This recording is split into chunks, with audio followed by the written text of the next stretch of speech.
berita baik yang telah Kau berikan pada kami. Bukan berharap hampara kuburnya, maut tak dapat menahannya, Kristus bebaskanku. Ku kan memandang Sang Penyelamat, hidup baginya harapanku. Lakukan bangkit bersama Dia, dalam Injil Kristus aku teguh.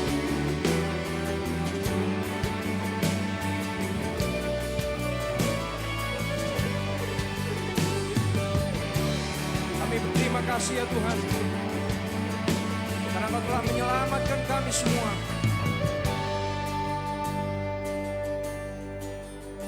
Satu Injil gereja bersatu jalan.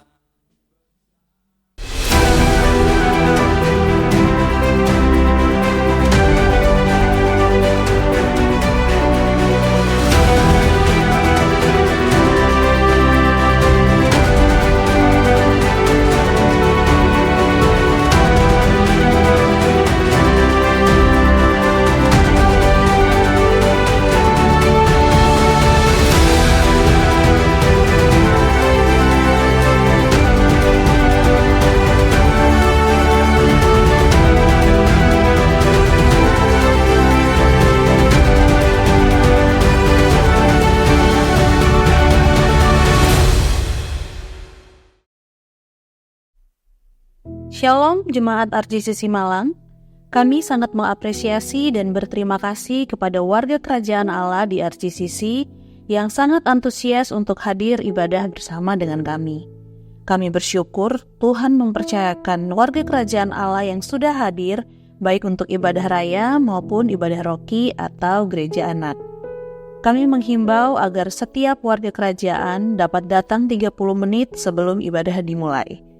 Dengan kedatangan lebih awal, Anda dapat memilih tempat duduk dengan lebih nyaman dan turut mendukung kelancaran jalannya ibadah. Dengan penuh sukacita dan hormat, kami menghimbau Bapak Ibu Saudara sekalian untuk kembali duduk di tempat yang telah disediakan, karena ibadah RJCC akan segera dimulai. Pada kesempatan ini, mari kita bersama-sama mempersiapkan hati, pikiran, dan diri kita untuk benar-benar fokus dalam beribadah kepada Tuhan. Karena kita beribadah bukan untuk terlihat baik dan menyugup Tuhan, tetapi karena Tuhan telah menyelamatkan kita dari dosa dan kematian kekal. Marilah kita mengambil waktu sejenak untuk merenungkan betapa besar kebaikan dan kemurahan-Nya yang telah Dia limpahkan atas setiap kita sepanjang hidup kita.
Aku percaya kepada Allah Bapa yang Maha Kuasa, Khalik langit dan bumi, dan kepada Yesus Kristus, anaknya yang tunggal, Tuhan kita, yang dikandung dari Roh Kudus, lahir dari anak darah Maria, yang menderita sengsara di bawah pemerintahan Pontius Pilatus, disalibkan, mati dan dikuburkan, turun ke dalam kerajaan maut.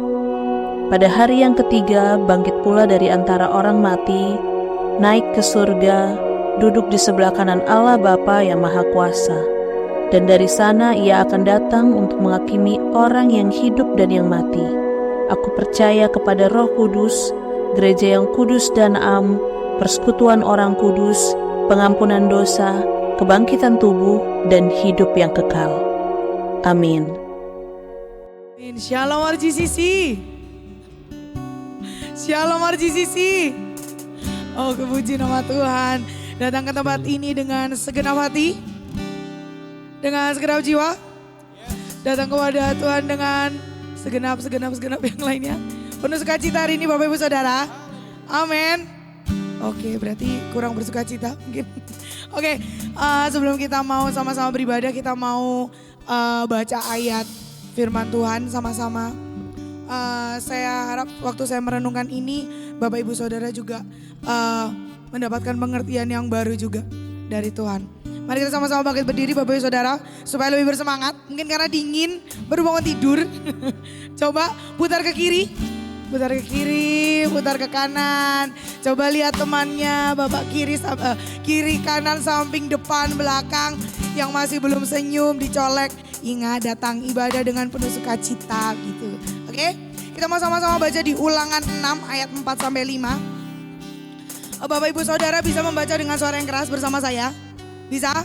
Oke, Ulangan 6, 4-5, 3, 2, 1. Dengarlah hai orang Israel, Tuhan itu Allah kita, Tuhan itu Esa. Kasihilah Tuhan Allahmu dengan segenap hatimu dan dengan segenap jiwamu dan dengan segenap kekuatanmu. Saya yakin Bapak Ibu Saudara sudah sering sekali mendengar ayat ini. Dan mungkin kita sering ngomong ini ke saudara kita, teman-teman kita dan lain sebagainya. Kita sering bilang, ayo kita mengasihi Tuhan dengan segenap hati kita, dengan segenap jiwa kita, dengan segenap kekuatan kita gitu kan. Tapi saya merenungkan pada saat saya membaca ayat ini, saya merenungkan. Saya carilah ke KBBI. Semua tahu ya KBBI ya? Ada yang tahu ada yang nggak tahu KBBI itu apa? Kamus Besar Bahasa Indonesia. Jadi waktu saya baca apa sih artinya kayak segenap gitu. Artinya tuh benar-benar, amat, betul-betul, tekun, sepenuh tuh bicara juga tentang sangat, keseriusan, sungguh-sungguh. Waktu saya merenungkan ayat ini, saya bertanya kepada diri saya sendiri. Jen, kamu yakin mengasihi Tuhan dengan segenap hatimu, dengan segenap kekuatanmu, dengan segenap jiwamu? Kamu yakin? Waktu saya membaca ayat ini, saya merenung, saya cuma bilang gini, sampai kapanpun karena saya masih manusia yang berdosa, saya tidak akan pernah bisa mengasihi Allah dengan kekuatan saya. Tidak akan pernah bisa. Karena saya terbatas secara manusia. Yang saya pikirkan adalah seringkali saya transaksional dengan Allah. Saya gak bisa bilang, Tuhan saya mengasihi engkau, ini hidupku. Gak akan pernah bisa. Kenapa? Karena saya lebih sering menghitung keinginan saya dan kebutuhan saya. Bukan Tuhan. Saya cuma tanya sama diri saya, di saat apa yang saya inginkan, di saat apa yang paling saya butuhkan. Mungkin misalnya Tuhan gak bisa kasih itu ke saya. Apakah saya masih bisa bilang bahwa saya mengasihi Tuhan? Cuman kasih Tuhan Yesus, Bapak Ibu Saudara, kasih Allah yang gak akan pernah terbatas oleh apapun. Yang bisa mengasihi kita tanpa syarat. Itulah kabar baik buat kita semua. Di saat kita tidak pernah bisa mengasihi Allah dengan segenap kekuatan kita, bahkan dengan segenap jiwa kita, tapi Tuhan Yesus tetap bisa mengasihi kita apapun kondisi kita. Bukankah itu adalah berita yang luar biasa buat kita? Bukankah itu berkat yang terbesar dalam hidup kita? Kita tetap bisa dapat pengampunannya. Kita tetap bisa merasakan kasihnya dia. Walaupun kita nggak akan pernah bisa mengasihi Tuhan dengan sempurna. Mari kita merenungkan hal ini. Mari kita datang kepada Tuhan dengan segenap rasa syukur kita. Bahwa kita boleh mendapatkan kasih-Nya yang luar biasa. Walaupun kita nggak pernah sempurna. Terima kasih Tuhan Yesus. Terima kasih Tuhan Yesus. Engkau lebih dari hidup buat setiap kami Tuhan. Thank you Lord.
buat setiap kami Tuhan.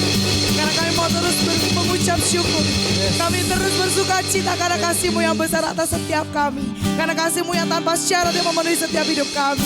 Buat supaya masih bersuka cita dan mau memuji Tuhan, katakan amin.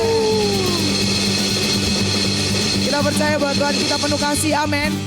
Tuhan, hanya Tuhan satu-satunya alasan yang membuat kita selalu tertawa, amin. Amin. Amin. Kita mau sama-sama angkat jempol kita buat Tuhan. Kita sama-sama mau joget buat Tuhan. Are you ready RGCC?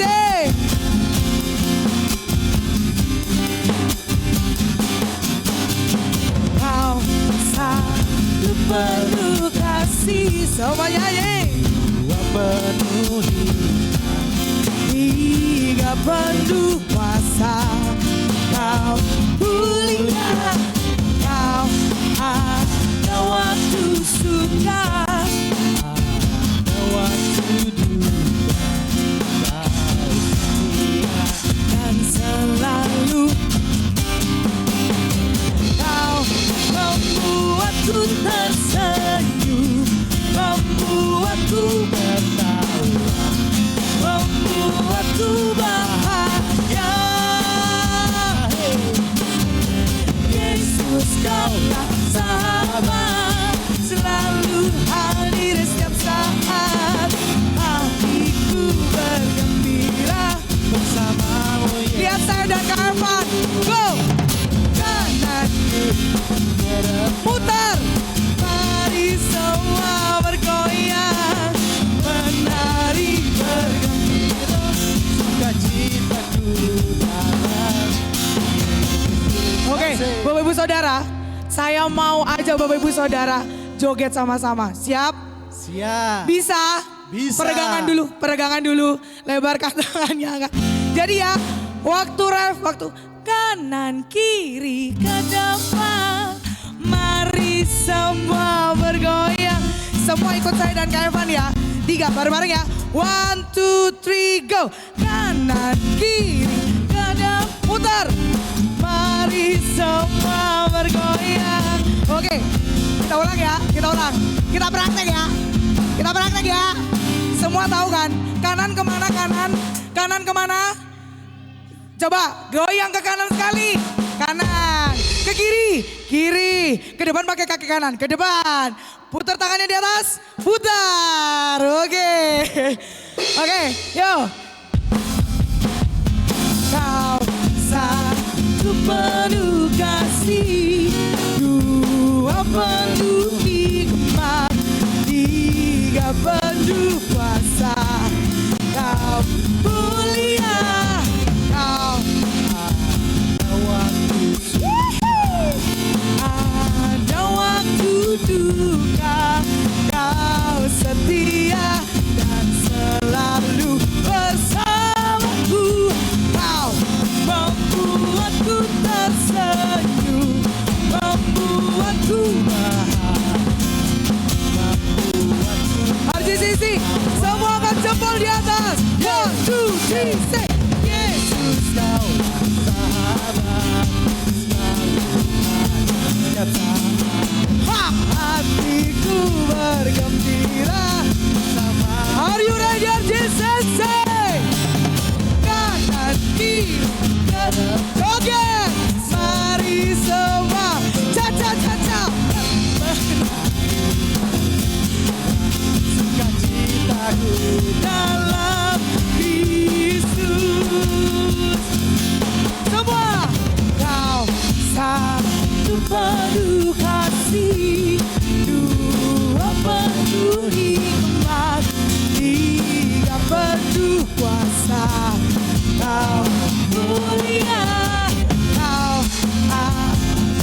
bergembira.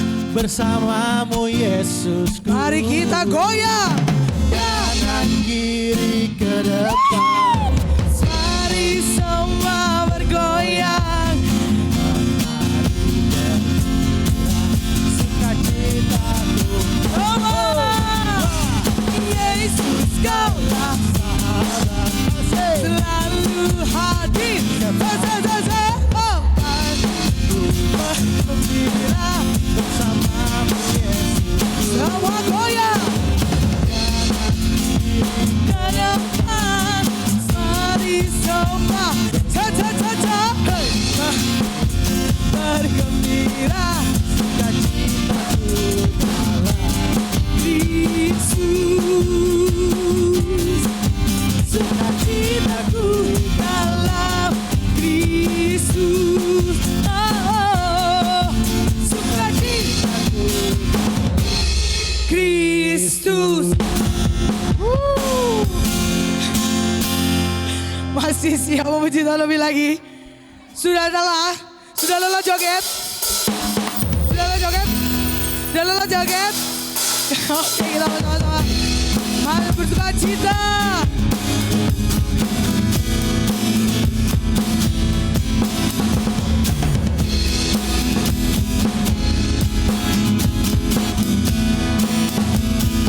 Sama pujikan.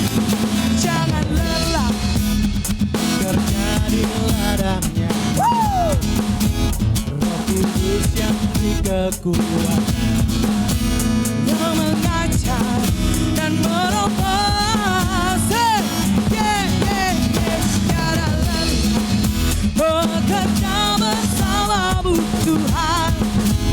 Yang selalu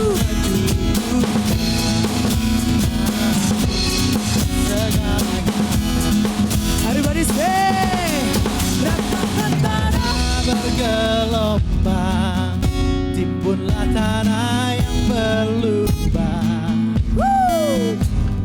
Menjadi siap dibangun Di atas dasar iman. Ratakan tanah. bergelombang, timbunlah tanah yang berlubang. Amin. Menjadi siap dibangun.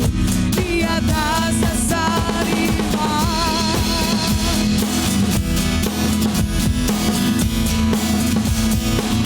Oh, oh, oh.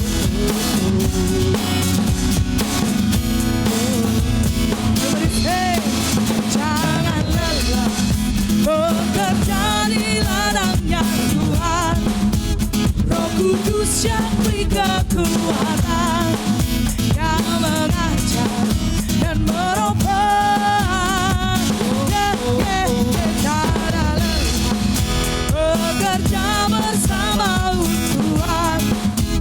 Yang selalu menjemput. Oh, dan segalanya. Oh, ratakan Tanah bergelombang, timbunlah tanah yang berlubang. oh,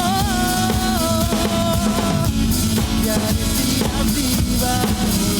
di atas dasar iman. Ratakan timbunlah. Oh,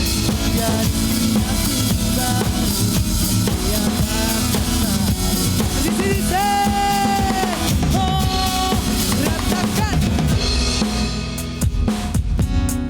timbunlah. Oh, menjadi siap dibangun di atas dasar iman. Ratakan Amin. timbunlah.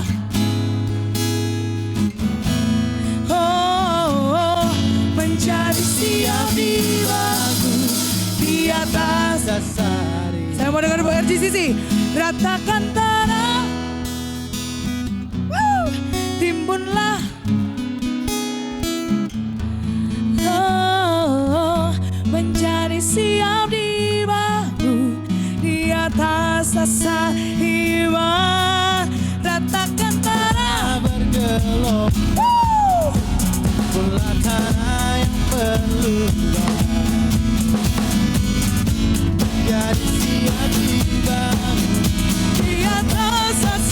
iman.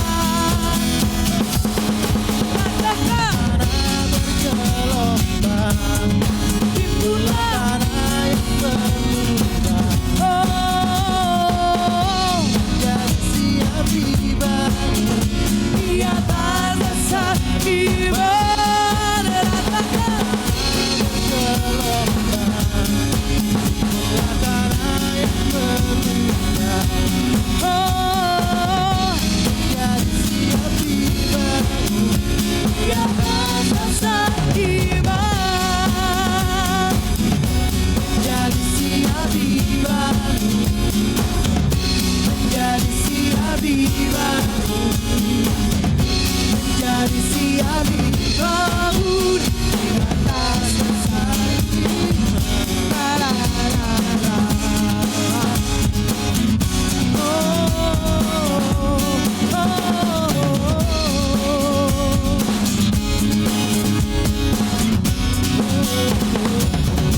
Puji nama Tuhan. Sama-sama memberkati adik-adik Rocky.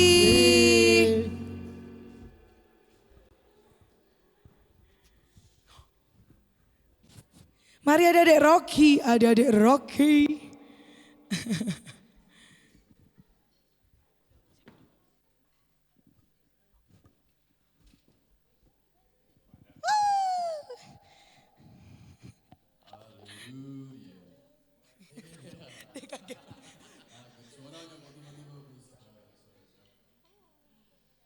Oke, mari Bapak Ibu kita bangkit berdiri lagi, kita arahkan tangan ke gereja anak ini, bahwa gereja anak bukan suatu program tambahan, tapi mereka juga gereja. Amin. Orang-orang yang telah ditetapkan sejak awal menjadi milik Tuhan. Mari kita mengangkat tangan, kita berdoa buat mereka. Kami bersyukur Tuhan, kami ada di tempat ini. Semuanya bukan kebetulan, tapi karena Engkau telah menetapkan kami. Sejak kami belum ada, Engkau telah mengetahui, Engkau telah menetapkan kami menjadi milik-Mu. Karena itulah kami ada di tempat ini Tuhan, dan kami berdoa untuk anak-anak kami di tempat ini Tuhan Yesus. Kami juga percaya bahwa Engkau Allah yang memegang kehidupan mereka sejak semula Tuhan, sejak mulai mereka masih kecil, meskipun mereka belum mengerti banyak hal, tapi kami percaya Roh Kudus-Mu turut bekerja dalam kehidupan mereka, membawa hati mereka, pikiran mereka, semua kehidupan mereka dalam rencana-Mu yang dahsyat Tuhan. Dan saat ini kami melepaskan berkat, biarlah mereka Tuhan belajar atas Injil kebenaran-Mu di dalam Yesus Kristus, dan biarlah Roh Kudus yang membawa mereka, memimpin mereka, mengerti sesuai dengan tingkat mereka harus mengerti, dan Roh Kudus mengubahkan kehidupan mereka. Kami mau melihat Tuhan bahwa Engkau berkarya dalam kehidupan mereka. Dahsyat Tuhan Yesus. Kami juga berberkati, berdoa untuk guru-guru Rocky yang akan menyampaikan kebenaran firman-Mu dalam Injil-Mu.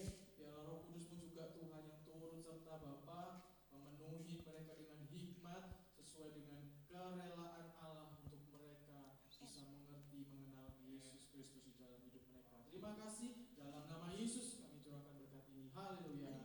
Amin. Silakan duduk Bapak Ibu.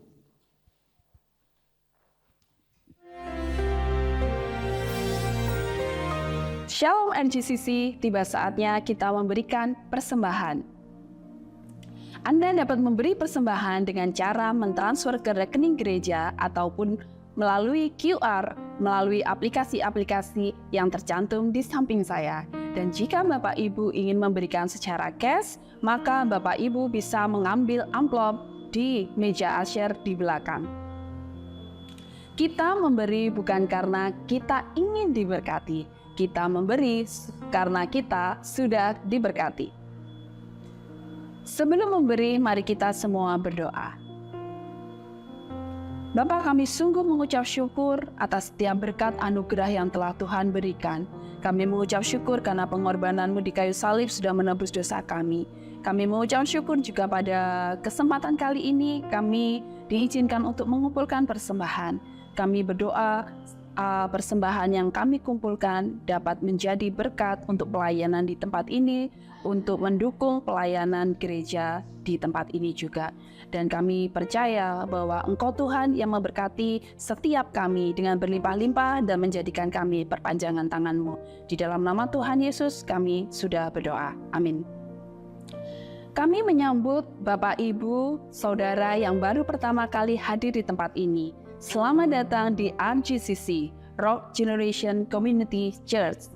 Di tempat ini kami memiliki hashtag Home for the Imperfectness, di mana ini adalah rumah bagi orang-orang yang tidak sempurna, yang mau berubah dan berbuah bersama-sama untuk memuliakan Tuhan, diperlengkapi sebagai seorang pemimpin, serta memperluas kerajaan Allah di dalam kasih karunia Bapa melalui pertolongan Roh Kudus dan melalui Injil Yesus Kristus.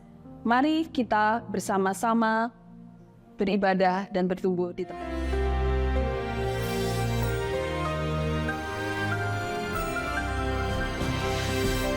Seorang bodoh menyatakan sakit hatinya seketika itu juga. Sangat reaktif. Tetapi orang bijak mengabaikan cemooh, memberikan right response. Ada seseorang disebut a man after God's own heart. Itu David, Raja Israel, King David. Satu hari ketika Absalom memberontak, dia mengambil keputusan untuk tidak berperang. Dia mengambil keputusan untuk meninggalkan kota raja, memakai pakaian kabung, kepalanya dikasih abu, dan saat sampai di satu tempat bernama Bahurim. Bahurim itu artinya desa anak muda. Dan ada seorang anak muda, keturunan daripada, masih ada keluarga lah, tentu saja daripada dinasti yang terdahulu, daripada Saul, suku Benyamin. Saudara, apa respons pada David ketika Simei ini mengutuk dia, melempari dengan batu, menimbulkan abu. Saya lihat kalau orang-orang lagi demo, dan dia mengutuk David, "Enyalah kamu, penumpah darah, orang dursila." Tuhan, dia bilang Tuhan yang ngangkat Absalom jadi raja gantikan kamu, sebab kamu penumpah darah. Saudara, David pada saat itu tentu saja ajudannya Abisai nggak terima. "Tuanku, aku penggal kepala orang itu." Nggak usahlah. Kalau Tuhan izinkan dia mengutuk aku, biarlah. Disinilah iman kepada David. Tuhan sanggup merubah kutuk menjadi berkat. Dalam hidup saya sering dihina orang. Saya sering dikutuk orang. Tetapi saya belajar dari David. Saya bilang, Roh Kudus yang dulu berkuasa pada David, tolong aku. Kalau Tuhan yang suruh kutukilah David, aku bisa apa? Biarkan saja. Biarkan saja.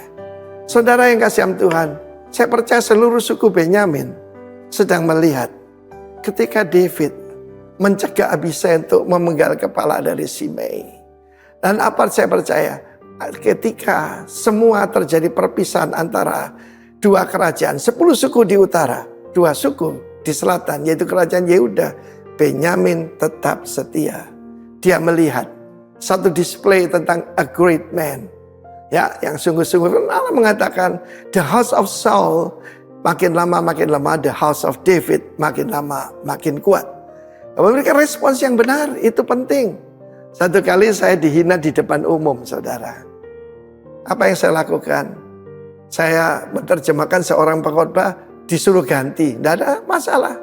Sengaja untuk menghina saya. Saya tidak kemana-mana, saya cuma tersenyum, saya duduk di sana.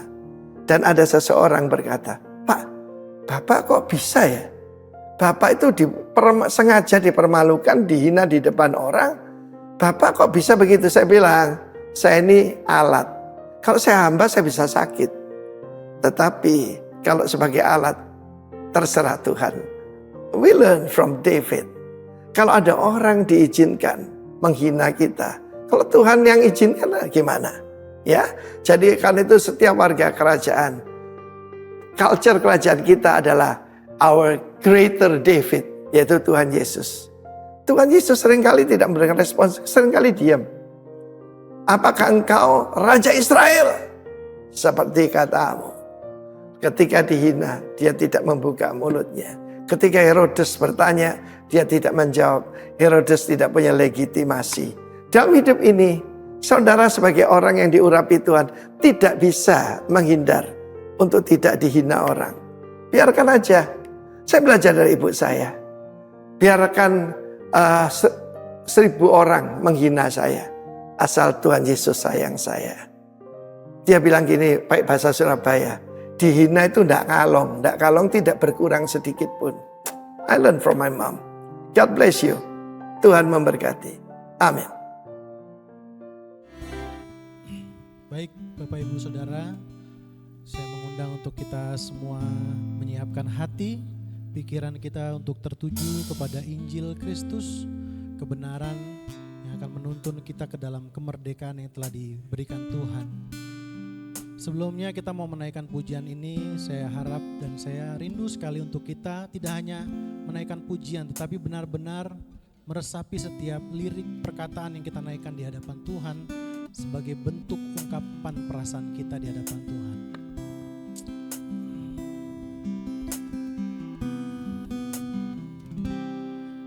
Ada tempat yang mulia, anugerah-Mu tercurah, Kau berikan hidup-Mu sebagaikan dosaku.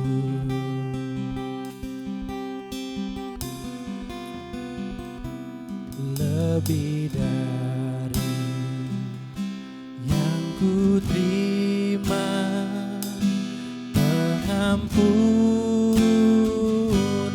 yang ku terima, kasih Yesus yang abadi mengalir di Kalvari.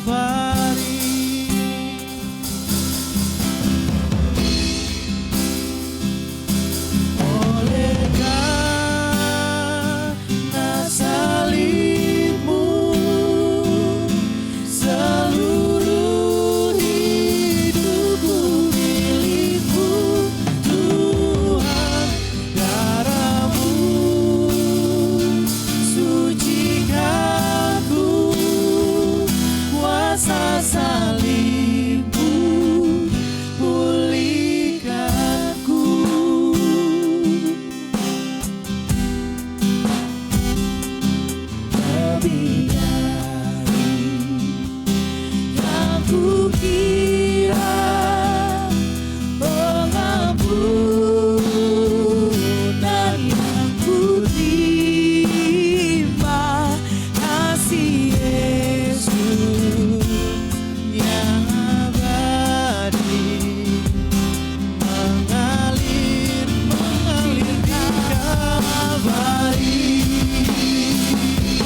Jesus,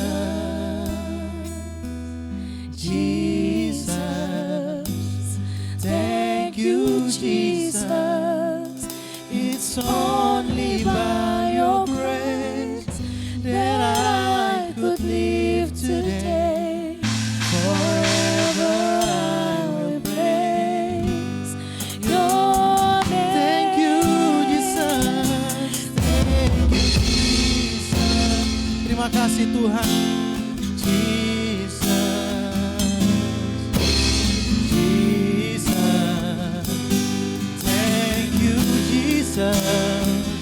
It's only by your grace that I could live today.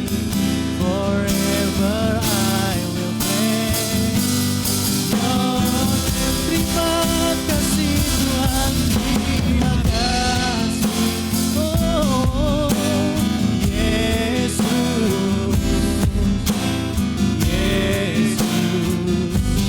Terima kasih atas anugerah-Mu buat hidupku sekarang.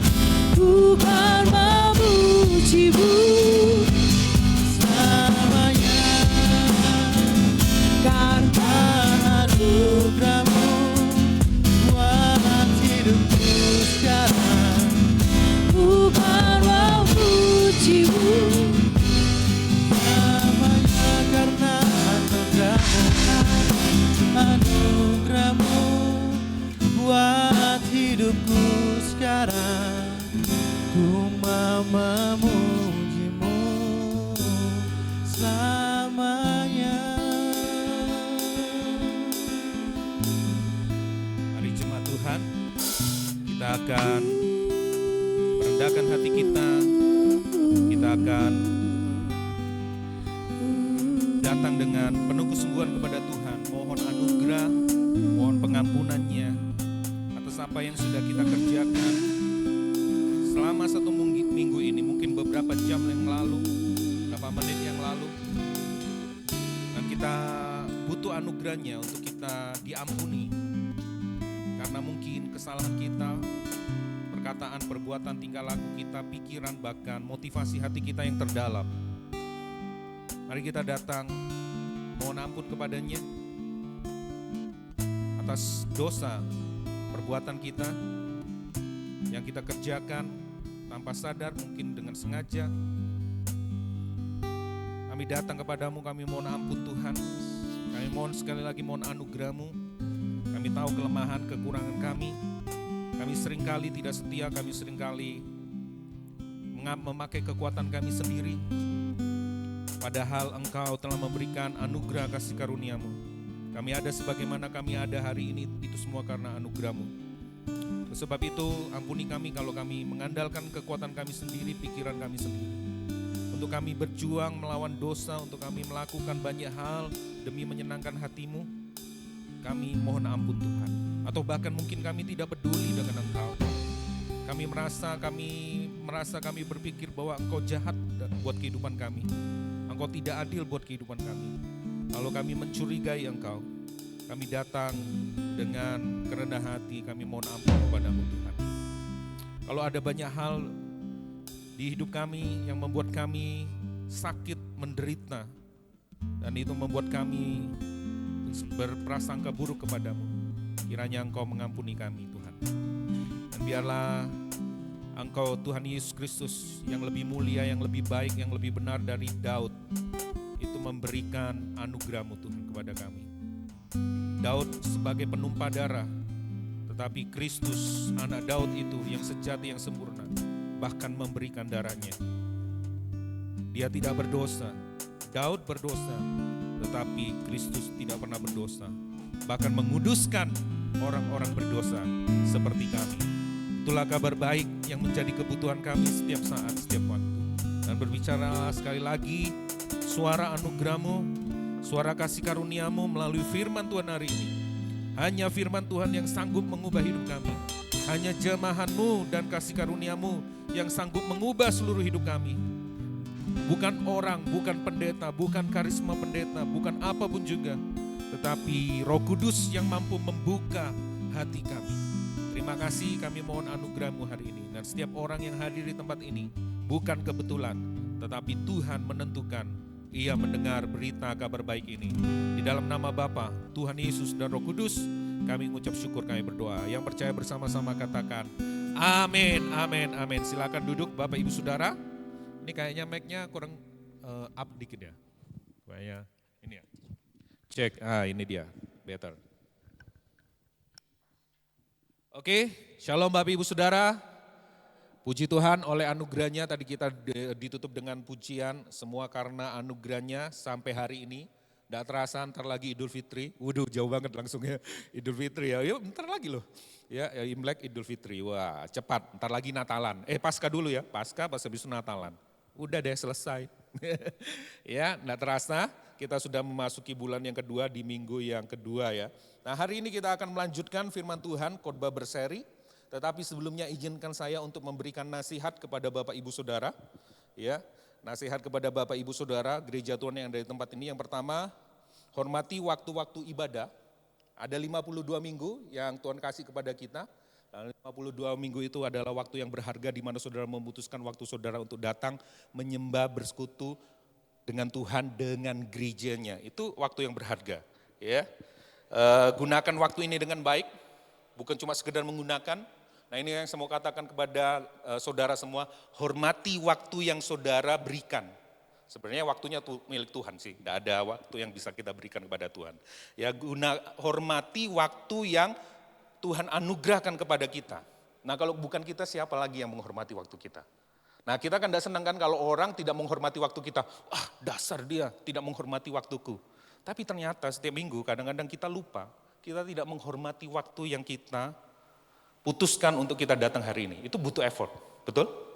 Butuh daya, butuh dana. Ya, butuh effort. Terus tiba di sini, saudara jadi sesat pikir. Sesat pikir itu tidak peruntukannya. Ini kok gemah berarti ini, sekarang agak gemah. Bukan untuk peruntukannya. Ya, nah itu sesat pikir. Centongnya apa? Centong nasi. Centong nasi kan dipakai untuk ambil nasi itu. Saudara pakai untuk aduk semen bisa enggak? Bisa, tapi itu sesat pikir. Atau sebaliknya, centongnya semen dipakai untuk ambil nasi di rice cooker. Boleh enggak? Boleh aja, itu duit-duit saudara ya kan. Tapi itu tidak peruntukannya, tidak untuk peruntukannya. Itu sesat pikir, itu abuse. Nah, saudara datang ke tempat ini kan sudah setting. Gue datang mau untuk apa? Ibadah. Nah, saya tuning lagi untuk ibadah. Bukan untuk ngobrol-ngobrol. Betul ya? Kalau ngobrol-ngobrol nanti setelah ini di kafe, nongki bareng, ngobrol-ngobrol, sharing-sharing, itu luar biasa. Bukan untuk apa? Ketemu teman. Atau bukan cuma sekedar pindah tempat aja, di sini main game, scroll-scroll. Ini itu nanti di kafe, ya, atau dimanapun Anda sudah bisa. Tapi hari ini saudara fokus. Siapa lagi yang bisa menghormati waktu kita? Kalau bukan diri kita sendiri. Nah, itu nasihat dari saya, ya Bapak Ibu Saudara, supaya kita punya budaya yang baik. Budaya yang bukan cuma sekedar budaya yang baik, dan kita menikmati bersukacita. Setiap hari Minggu itu waktu yang ditunggu bersukacita bersama-sama dengan umat Tuhan, umat tebusan yang lainnya. Nah, hari ini kita akan lanjutkan khotbah berseri dari surat Galatia, ya. Surat Galatia, stand firm in the true gospel. Nah, saya hari ini membawakannya dengan tema United in Freedom. Jangan tersinggung yang MU ya. Jangan tersinggung pokoknya ada Unitednya jangan tersinggung ya. Ya, entah yang biru, entah yang merah, pokoknya jangan tersinggung kalau saudara fansnya, ya. Tidak ada hubungan dengan itu. United in freedom, the gospel we live by. Gospel, Injil yang kita hidupi, Injil yang kita seharusnya hidupi. Seperti apa? Nah, mari kita baca bersama-sama. Galatia 2 ayat 1 sampai 10, kita baca dulu ayat pasal 2 ayat 1 sampai 5. Kita baca bergantian, saya mulai dengan ini saya pakai terjemahan bahasa Indonesia jilid yang kedua ya. Jadi mungkin ada beberapa sedikit perbedaannya. Jadi Bapak Saudara bisa baca di depan. 1, 2, 3 saya dulu yang baca, begitu seterusnya diikuti oleh saudara semuanya. Oke, 1, 2, 3. Ini kok, ya betul ya. Ya, ini saya yang salah nulis di sini malah justru. Oke, tidak apa-apa. 14 tahun kemudian aku pergi ke Yerusalem dengan Barnabas dan Titus pun kubawa juga, saudara. Aku pergi berdasarkan suatu pernyataan Allah. Kepada mereka kubentangkan Injil yang kuberitakan di antara bangsa-bangsa bukan Yahudi, dalam percakapan yang tersendiri kepada mereka yang terpandang, supaya jangan dengan percuma aku berusaha atau telah berusaha. Tetapi kendati pun Titus yang bersama-sama dengan aku adalah seorang Yunani, namun ia tidak dipaksa untuk menyunatkan dirinya.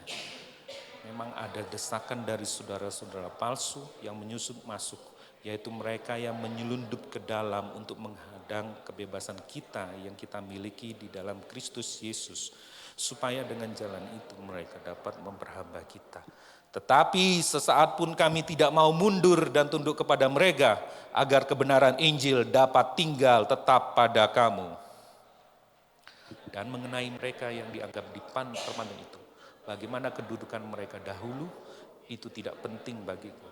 Sebab Allah tidak memandang muka, bagaimanapun juga mereka yang terpandang itu tidak memaksakan sesuatu yang lain padaku. Tetapi sebaliknya setelah mereka melihat bahwa kepadaku telah dipercayakan pemberitaan Injil untuk orang-orang tak bersunat, sama seperti kepada Petrus untuk orang-orang bersunat.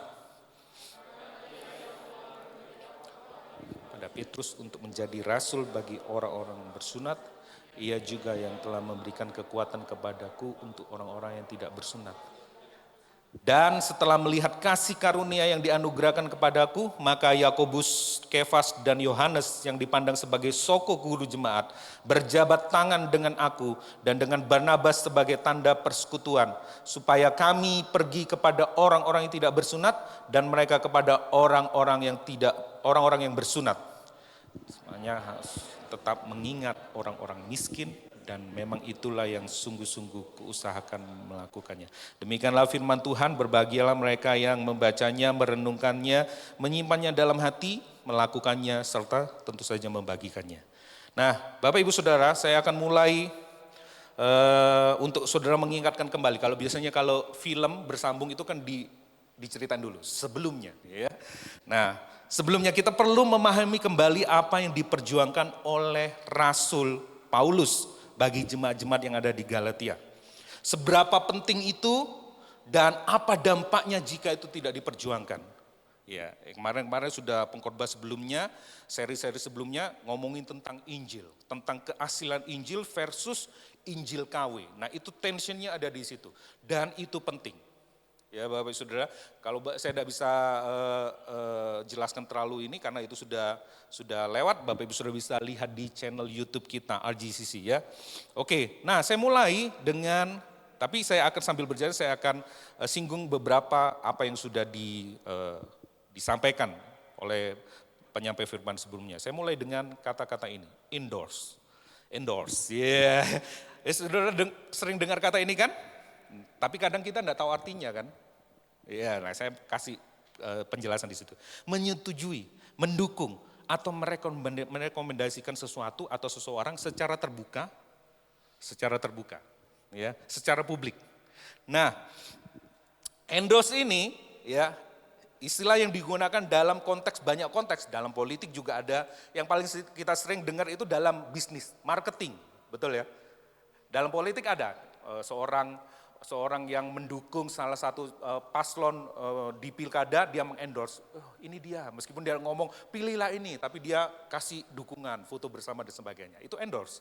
Ya, kalau di dunia bisnis, di dunia marketing, sebuah perusahaan mungkin mendukung atau suatu produk atau jasa, ya, produk atau jasa yang menunjukkan bahwa mereka itu menyetujui atau merekomendasikan produk atau jasa tersebut kepada orang banyak, kepada orang lain.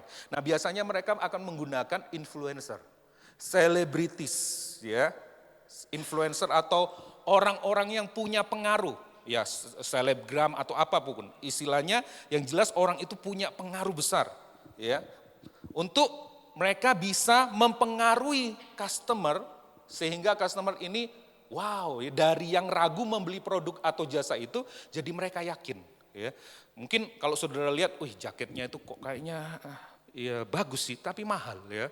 Tapi begitu dipakai oleh Tom Cruise gitu, saya kepingin beli nih supaya saya, wah kayak mirip seperti itu ya Tom Cruise gitu ya. Saya mau beli nih jaket ini, jadi meyakinkan ya. Kalau pakai sepatu kayak gitu ya, wah jadi seperti Messi mungkin ya. Jadi kalau seperti sepatu itu olahraga kita kemampuannya seperti Messi. Atau kalau pakai sepatu yang dipakai Ronaldo itu, wah aku bisa siu.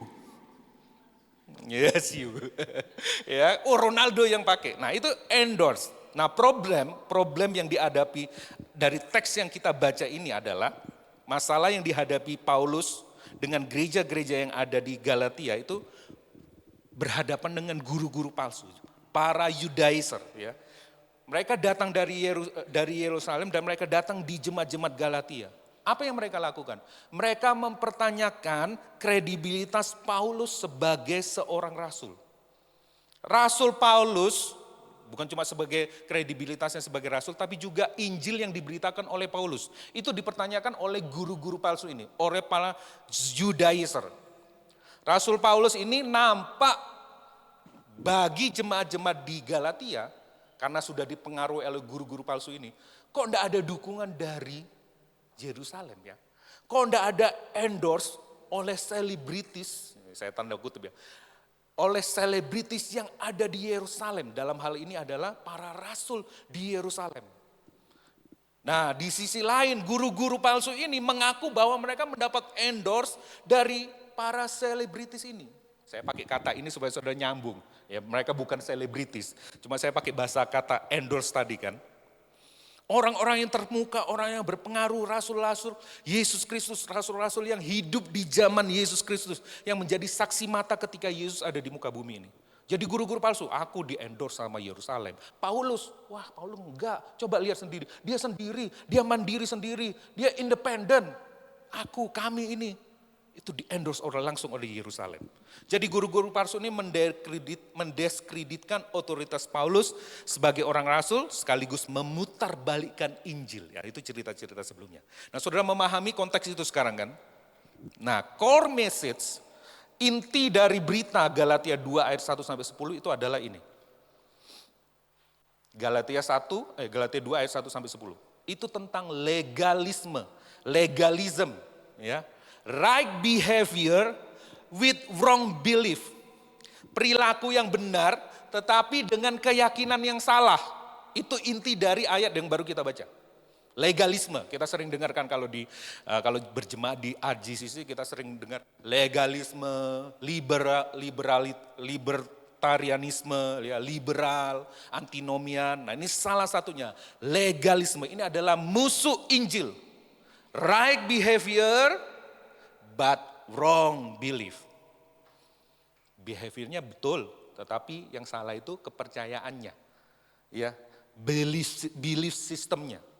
Nah, saya spill dulu untuk seri berikutnya supaya saudara seru ini ya dengerin. Ini masa-masa kritis, masa-masa krusial ayat 2 pasal 2 ini, Galatia pasal 2 ini. Nah, untuk yang besok ya coming soon kayak biskup ya. Saya singgung dulu spill. Galatia 2 ayat 11 sampai 14 itu adalah hipokrisi. Hipokrisi. Tidak ada ya krisi ya. Right belief with wrong behavior. Keyakinan yang benar tetapi perilakunya yang salah. Ya. Nah, itu kemarin sempat disinggung ya sama Koko Alek ya. Jangan cuma objektif aja, jangan cuma subjektif aja, dua-duanya harus ada. Nah, ini salah satunya yang salah. Ya, ini hipokrisi ini apa? Kemunafikan. Right belief but wrong behavior. Nah, seri berikutnya ini. Yang benar ini seharusnya, coming soon ya. Galatia 2:15-21. Faith, iman yang benar. Right belief with right behavior, ini yang seharusnya kita lakukan. Keyakinan yang benar dengan perilaku yang benar. Dan gereja Tuhan harus bertumbuh di bagian yang seperti ini. Bukan hipokrisi, bukan kemunafikan, juga bukan yang tadi itu seperti itu, legalisme. Tapi ini, right belief, right behavior. Nah, kita akan membahas 3 bagian. Pertama itu adalah ya, Injil yang dipertaruhkan. Kedua, jika Injil dipertaruhkan dan Injil gagal sebagai pemenangnya, maka kita akan kehilangan kemerdekaan Injil. Dampaknya itu. Dan yang kedua adalah kita akan gagal mendapatkan kesatuan dari Injil. Nah, mari kita mulai dari bagian yang pertama. Injil dipertaruhkan. Nah, soal saudara baca ini ayat tadi itu. Kemudian setelah lewat 14 tahun, aku pergi pula ke Yerusalem dengan Barnabas dan Titus pun kubawa juga. Aku pergi berdasarkan suatu pernyataan, jadi bukan pergi-pergi sendiri. Ada satu pernyataan revelation dan kepada mereka ku bentangkan Injil, tujuannya jelas. Ku bentangkan Injil yang kuberitakan di antara bangsa-bangsa bukan Yahudi. Ya. Paulus cerita tentang pelayanannya di antara bangsa-bangsa bukan Yahudi, ia memberitakan Injil dan dia membentangkan cerita Injil itu kepada bangsa-bangsa yang bukan Yahudi itu, kepada para rasul yang ada di Yerusalem. Dan percakapan tersendiri, mereka secara eksklusif, Paulus ngomong kepada soko guru gereja, rasul-rasul pemimpin waktu itu, Yakobus, saudara Yesus, Petrus, dan siapa? Yohanes. Ya, supaya jangan dengan percuma aku berusaha atau telah berusaha, ya, bahasa Inggrisnya lebih bagus ya, to make sure I was not running or had not run in vain. Nah, saya mau jelaskan seperti ini. Saudara tahu arti kata ini? Nah, saya harus menjelaskan ini. Kadang-kadang saudara, saya coba evaluasi, memang saya harus mengevaluasi, pengkhotbah harus mengevaluasi. Kadang-kadang, kurang mendarat, kurang ini. Kadang-kadang ada lack of knowledge. Yang waktu itu disampaikan saudara tidak paham. Sering muncul, sering diomongin tapi tidak paham. Ya. Atau gini, kelemahan yang kedua adalah kita, jemaat, para pendengar kadang-kadang belum membaca Alkitab dari Kejadian sampai Wahyu juga. Begitu ada cerita, misalnya cerita Petrus dan Cornelius. Seharusnya saya tidak perlu menjelaskan terlalu banyak, tetapi karena tidak semua orang mengerti cerita itu, saya harus menjelaskan. Sebab kalau itu tidak dijelaskan detail, itu akan miss. Nah, itu kan akan makan waktu. Nah, saya mendorong, sekali lagi ini nasihat lagi, jemaat, tahun ini paling enggak saudara bisa selesaikan setengah lah. Paling enggak seumur hidup, satu kali seumur hidup. Kitab Kejadian sampai Wahyu selesai. Satu kali aja seumur hidup. Dan khotbah berseri seperti ini membantu paling enggak. Paling enggak saudara paham satu surat aja. Dari apa yang saudara yakini, dari apa yang saudara imani. Jadi bukan kalau ditanya, Mboyo itu urusannya pendeta, aku ya cuma jadi orang baik aja. Jangan saudara. Paling enggak Galatia ini selesai saudara paham satu surat. Dari seluruh 66 kitab saudara paham satu surat, lumayan. Ya. Tapi saya mendorong lebih dari itu seharusnya. Lebih dari itu. Semakin lapar, semakin lapar, semakin lapar. Nah, dipertaruhkan itu artinya secara umum berarti sesuatu yang sedang dipertanggungjawabkan dalam sebuah situasi. Dalam konteks tertentu, ini merujuk kepada hal-hal yang akan dipengaruhi ke depannya oleh hasil peristiwa atau keputusan itu. Nah, ini adalah masa yang krusial. Ya. Misalnya ini saya kasih contoh. Dalam sebuah pertandingan, kemenangan atau kekalahan bisa membuat sesuatu yang berharga dipertaruhkan. Seperti reputasi, uang, keberhasilan, bahkan masa depan. Nah, Injil sedang dipertaruhkan di Yerusalem. Paulus dan Barnabas serta Titus harus pergi ke sana. Paulus memulai suratnya dengan sangat keras, kita sudah tahu. Dia marah sekali untuk membela kerasulannya dan kemurnian Injil yang diberitakan. Bukan karena Paulus sakit hati, terluka diremehkan atas tuduhan-tuduhan orang-orang Judaizer ini. Tetapi karena Injil Kristus dipertaruhkan, mungkin kita, karena kita mungkin lebih baik dari Paulus. Tidak usah gitulah Paulus, yang mengangkatkan Tuhan. Biarlah Tuhan itu nanti yang akan membela kamu. Kamu diam saja. Tidak, saudara, itu bukan kerendahan hati, itu kerendahan hati yang palsu. Paulus tahu panggilannya, Paulus tahu Tuhan mempercayakan panggilannya khusus dalam hidupnya untuk bangsa-bangsa bukan Yahudi. Paulus diberikan Injil yang sejati juga. Dia dikasih otoritas kerasulan. Dan dia menjalankan amanah itu. Dia harus membela kerasulannya dan Injil yang diberitakan. Tujuan Paulus, bagi Paulus, perjuangan untuk melestarikan, memelihara Injil adalah perjuangan yang layak diperjuangkan. Bagaimana dengan Bapak, Ibu, Saudara, dan saya? Apakah Injil yang sejati itu layak kita perjuangkan, layak kita pelihara, layak kita lestarikan? Refleksi langsung. Refleksi hati. Ada hal-hal yang layak diperjuangkan dan ada hal-hal yang tidak layak diperjuangkan dalam kehidupan ini. Seringkali orang Kristen memperjuangkan hal-hal yang tidak layak diperjuangkan dan menolak memperjuangkan hal-hal yang layak kita perjuangkan. Betul apa? Betul. Ya, banyak orang Kristen menolak untuk memperjuangkan apa yang benar-benar penting. Dalam konteks ini adalah Injil. Kita cuek aja.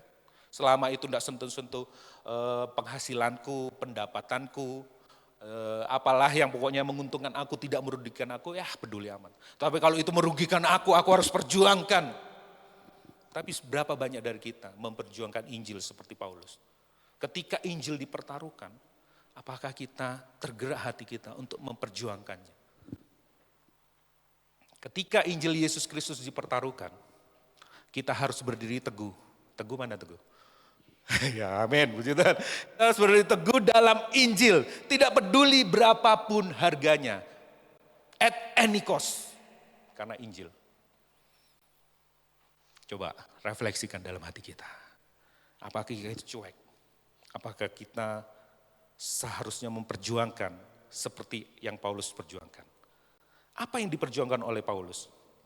Nah, perikop ini sangat penting ya. Jadi, kalau saudara baca ayat tadi, ada kata-kata ini. Namun ia, Titus ayat 3, tidak dipaksa untuk menyunatkan dirinya. Saya sudah ngomong sama Frankie yang bukan Utana ya. Bung, kita harus bikin kaos ya. Kita harus bikin kaos dari ayat ini. Namun ia, Titus tidak dipaksa untuk menyunatkan dirinya. Jarang ada orang hiasan dinding di rumahnya itu biasanya berkati rumah ini ya Tuhan, Immanuel. Terus yang bagus, firman Tuhan adalah pelita kakiku, wah, dipajang di tembok rumah, di pintu, dijadiin stiker di mobil. Saya enggak pernah lihat ada stiker mobil itu ngomongnya, namun ia Titus tidak dipaksa untuk menyunatkan dirinya. Enggak ada. Saya mau jadi pionir, saya mau bikin kaos itu, ya tulis di sini, ya Galatia 2 ayat 3, Titus tidak disunat, tidak dipaksa disunat. Karena ayat ini sangat fantastik, fenomenal, monumental. Kalau saudara mengerti bahwa Titus pada waktu itu disunat, saudara akan efeknya mengerikan bagi gereja Tuhan. Apa efeknya? Nanti saudara dengar. Kita tidak akan pernah melihatnya itu tertulis dimanapun.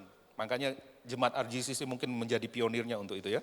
Ini dampaknya, impactnya, implikasinya di masa depan itu sangat besar bagi kita, bagi saudara dan saya, bagi gereja Tuhan. Nah, apa sih yang terjadi di situ? Guru-guru palsu menuduh Paulus memberitakan Injil yang berbeda dengan Injil yang diberitakan oleh para rasul di Yerusalem. Tuduhan ini mengganggu, ini perhatikan, mengganggu stabilitas, kesatuan Injil Yesus Kristus. Ini serius. Hal ini menimbulkan pertanyaan di antara jemaat-jemaat di Galatia. Loh, yang mana yang benar ini?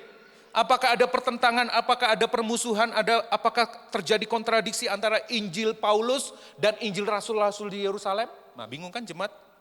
Ya, apakah ini ada dua Injil yang berbeda? Injil Paulus versus Injil Rasul-Rasul Yerusalem? Nah, kalau kayak gini, bagaimana kita harus percaya? Yang mana hal yang harus kita percaya? Apa saudara tangkap dari ini? Terjadi perpecahan gereja. Saudara di sini nanti bisa duduk, aku golongannya Rasul-Rasul Yerusalem. Injil Rasul Yerusalem. Oh, yang di sebelah sini, aku Injil Paulus. Yang Yerusalem pakai pakaiannya itu ke Yahudian gitu, pakai ini. Ini mengikuti Injil Rasul Yerusalem. Harus disunat. Oh, yang bagian sini semua disunat. Yang di sini tidak disunat. Harus ngikutin ini, ikut aturannya diikutin. Akan terjadi perpecahan.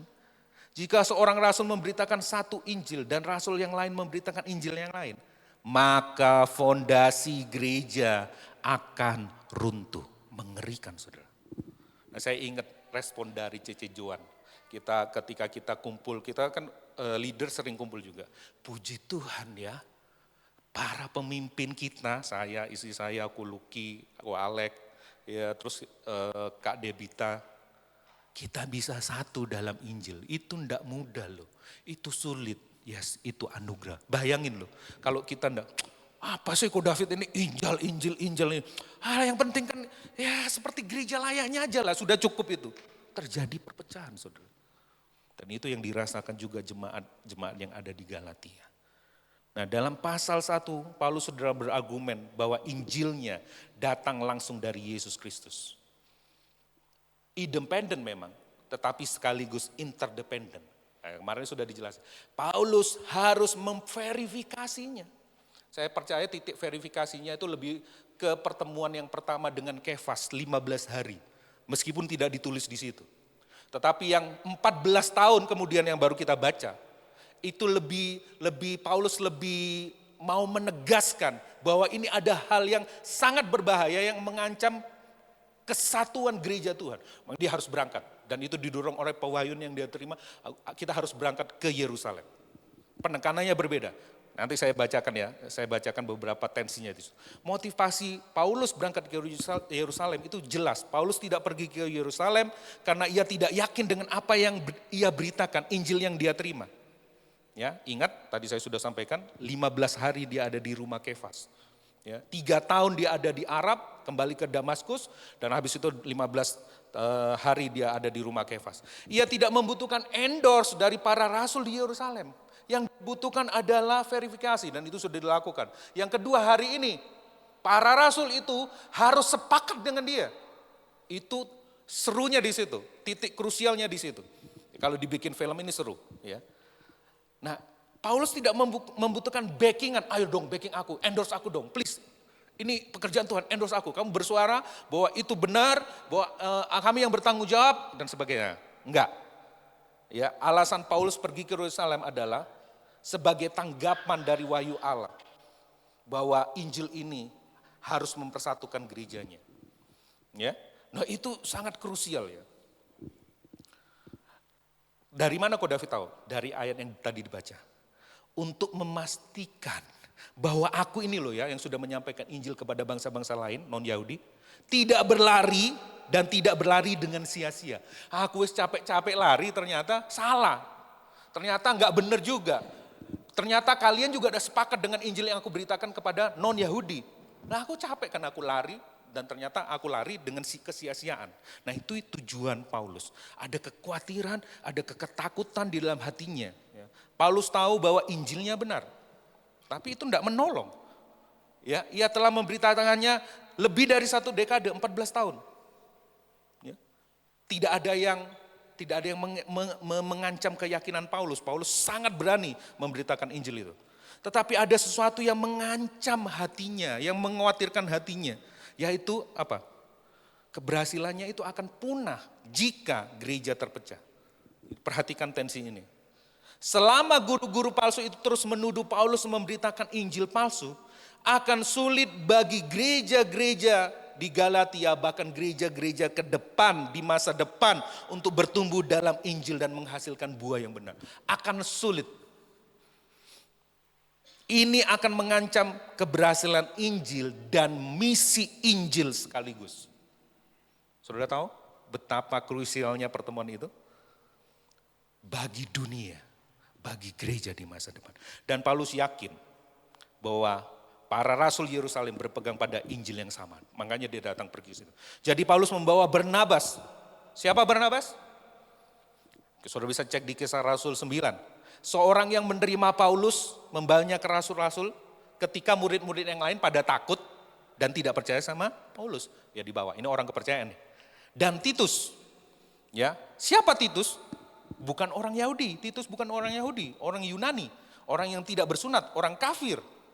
Ya, yang dimenangkan dari pelayanan Paulus kepada orang-orang non-Yahudi. Nah itu dibawa sengaja, ini merupakan strategi Paulus. Ini merupakan test case, ujian kasus bagi bapak-bapak gereja rasul-rasul di Yerusalem.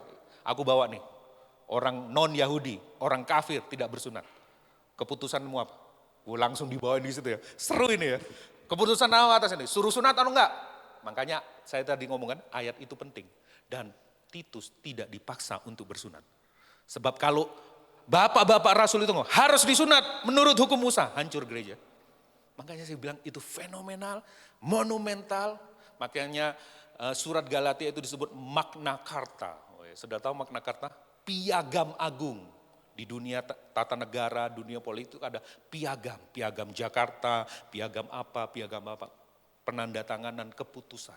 Dan itu penting. Saudara, saya coba lihat, baca dengan cepat dulu. Tensi-tensinya. Saudara bisa catat ini, saudara bisa foto ini. Kisah Para Rasul 15 ayat 1-2. Itu jelas. Orang-orang itu mendesak apa? Bahkan sampai mereka dianiaya, mendapat persekusi kan, Paulus dan Barnabas. Jikalau kamu tidak disunat menurut adat istiadat yang diwariskan oleh Musa, kamu tidak dapat diselamatkan. Itu pesan mereka. Ini mengaitnya dengan Kisah Para Rasul 15. Berikutnya. Nah, setibanya di Yerusalem, Alkitab ini keren ya, bisa menjelaskan ayat yang lainnya. Ayat yang satu menjelaskan ayat yang lain. Setibanya di Yerusalem, mereka disambut oleh jemaat dan oleh rasul-rasul dan penatua. Lalu mereka menceritakan segala sesuatu yang Allah lakukan dengan perantara mereka. Penginjilan kepada bangsa-bangsa non-Yahudi. Tetapi beberapa orang dari aliran Farisi yang telah menjadi percaya, orang Farisi yang telah menjadi Kristen, bayangin. Jadi Kristen tidak membuat hati mereka Injil, berpusat sama Injil. Apa yang mereka sampaikan? Orang-orang bukan Yahudi harus sunat. Wah, tegas mereka. Dan diwajibkan untuk menuruti hukum Musa. Lalu ini Paulus ngomong, berdiri. Sesudah berdebat beberapa waktu lamanya, saudara bisa lihat ya, mereka berdebat loh. Berdirilah Petrus. Petrus menceritakan pengalamannya dipanggil untuk melayani orang non-Yahudi. Siapa itu? Cornelius. Dikasih mimpi, makanan yang haram. Makan, sorry Tuhan, aku tidak makan kayak gitu. Lobster, babi, cumi, aku tidak makan itu. Aku kan orang Yahudi. Tapi Allah makan. Baru setelah itu Petrus sadar, Allah hendak memberitakan Injilnya kepada orang non-Yahudi. Nah ini diceritakan di ayat ini. Saya waktu baca ini, ayat yang terakhir itu hatinya luar biasa ya, terguncang. Kalau demikian, mengapa kamu mau mencobai Allah? Ayat 10. Dengan meletakkan pada tengkuk murid-murid itu, non-Yahudi, satu gandar yang tidak dapat dipikul, baik oleh nenek moyang kita maupun kita sendiri, kita tidak bisa mentaati hukum Taurat itu loh. Kok kamu bisa-bisanya menaruh itu di pundak mereka? Sebaliknya, kita percaya melalui anugerah Tuhan Yesus Kristus, kita akan diselamatkan sama mereka juga diselamatkan oleh anugerah. Oleh anugerah saja, melalui iman di dalam Yesus Kristus saja. Wow, waktu saya baca itu bergetar. Ini luar biasa ya ceritanya ya waktu itu. Ini yang kita mau carikan, Injil sedang dipertaruhkan. Ya saya paham mengapa orang Yahudi itu mempertahankan itu, sunat. Karena itu identitas mereka sebagai umat pilihan Allah. Dan tanda eksternalnya dari leluhur mereka Abraham, Ishak, Israel disunat. Jadi kalau ada orang-orang yang belum, orang-orang non-Yahudi yang sudah bertobat, mereka harus juga disunat. Sebagai milik Allah, sebagai umat pilihan Allah. Tetapi Paulus ngomong, enggak perlu. Paulus tidak sedang menentang sunat. Sunatnya bukan sunat yang ditentang. Bukan sunat atau tidak sunat, tetapi apa? Ketika kamu mulai membawa sunat sebagai syarat keselamatan, itulah yang ditentang Paulus.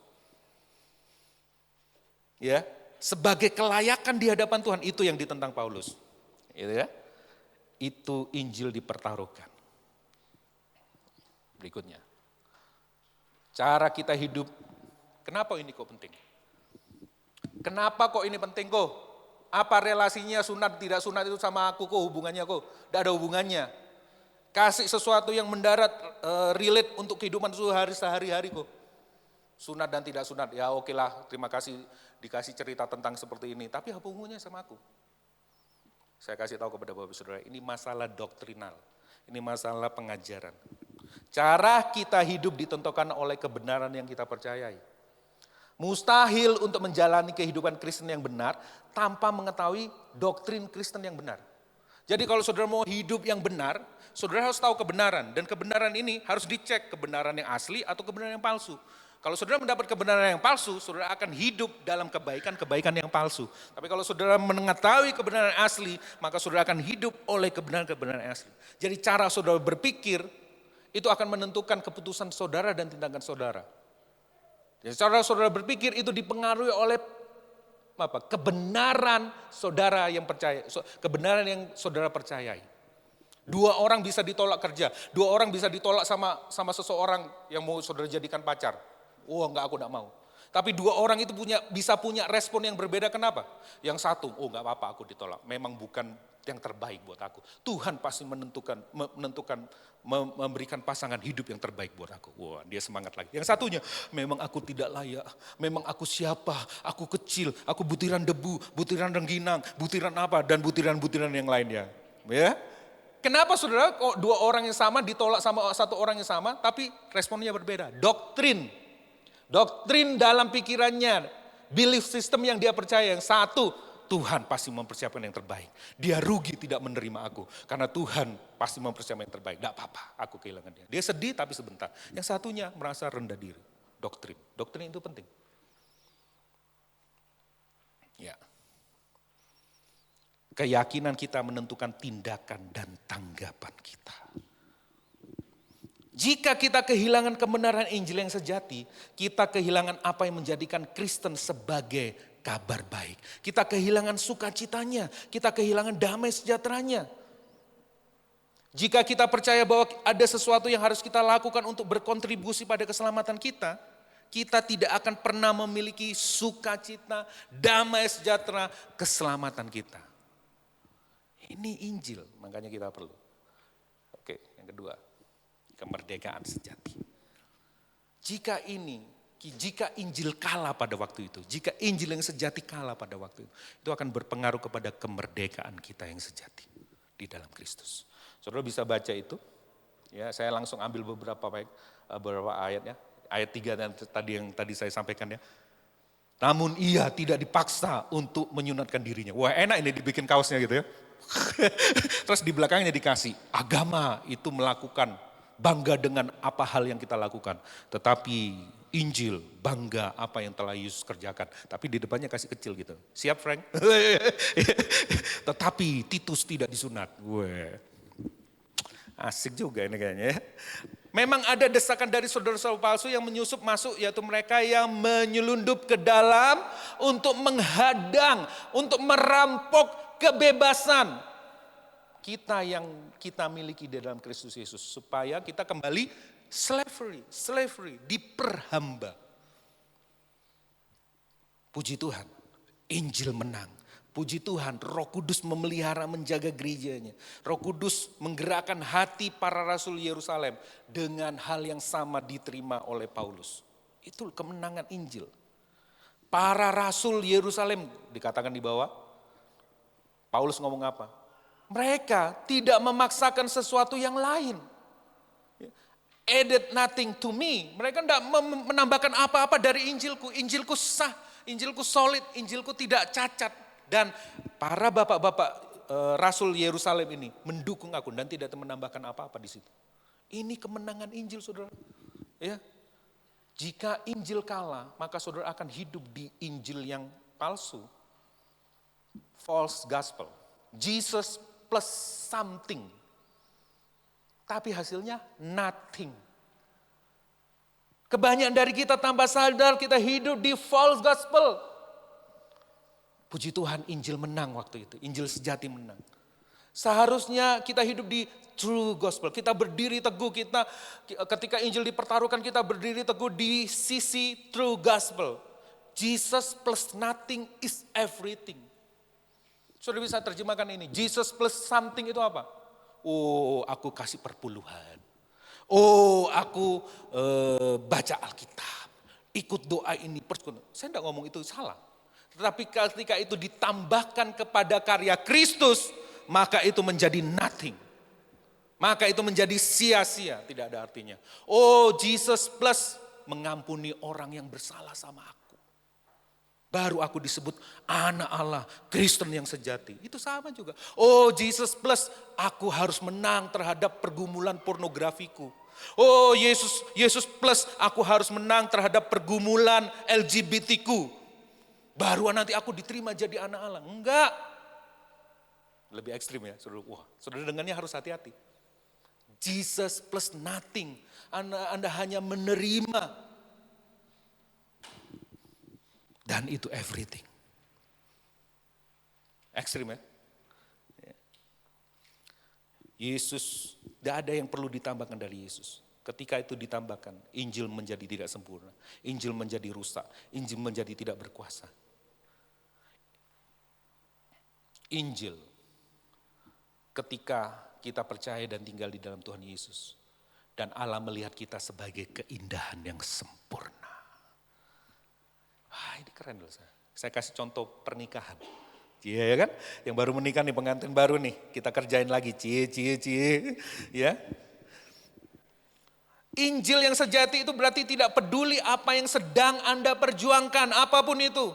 Anda mungkin bergumul dengan tidak mengampuni, kepahitan lah ya. Anda mungkin berjuang melawan kecanduan pornografi, kecanduan narkoba, ketertarikan sesama jenis, keserakahan, cinta uang, nafsu, kemarahan dan lain-lain. Sebutkan apa yang bisa saudara sebutkan. Di dalam Yesus, di dalam Injil yang sejati, Tuhan melihat Anda seperti seorang mempelai melihat wanitanya bergaun pengantin yang cantik. Teguh kan enggak lihat setiap hari Elvira pakai gaun cantik terus kan? Iya kan? Enggak mungkin. Waktu pertama kali lihat itu, wah ini dia, wah so beautiful in white. Wah. Tapi setelah itu kan, dia pakai daster, dia pakai ini, pakai itu, ya kan sehari-hari. Tapi Injil yang sejati, Allah Bapa mempelai pria selalu melihat kita dalam balutan gaun pengantin yang luar biasa.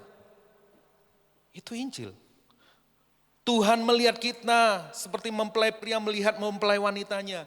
Apa yang dia rasakan? Udah lihat, kamu ini tidak setia, wah kamu masih bergumul itu toh. Enggak, hatinya berdebar-debar ketika melihat Anda. Dia menatap Anda dengan mata berbinar. Dia bersukacita atas Anda dan menyanyi untuk Anda. Tentu itu bukan karena Anda, tetapi karena apa yang Yesus sudah buat Anda. Apa yang Yesus buat Anda itu adalah seperti gaun pengantin. Dan itu Bapa melihatnya, wow, so beautiful. Karena Anda cantik di dalam diri Yesus Kristus. Itu Injil.